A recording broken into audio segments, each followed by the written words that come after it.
আজকে আমার বুকিং ছিল দমদম ক্যান্টনমেন্টে। আমাকে বুকিং করেছিল ঈশা, ওর আর ওর মায়ের মেকওভারের জন্য শুধু। কিন্তু মেকওভার দেখার পরে আরও 4জন মেকওভার করে নিয়েছে অলরেডি। তো সেই পোস্টগুলোই আমি আপনাদের সাথে শেয়ার করলাম।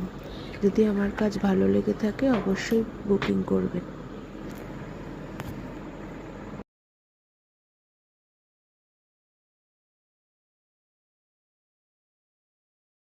সাজিয়েছে, আমি খুব স্যাটিসফাইড হয়েছি। অল্প সময়ের মধ্যে সবাইকে সাজিয়েছে, ভালো হয়েছে।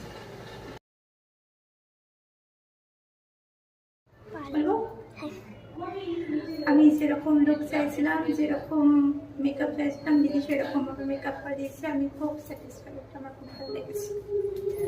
হেয়ার স্টাইলটা আমার খুব পছন্দ হচ্ছে, আর ফেস মেকআপটাও আমার খুব পছন্দ হচ্ছে, অল্প বাজেটের মধ্যে আর খুবই তাড়াতাড়ি করে আমি খুব স্যাটিসফাইড। ঠিক আছে, তুমি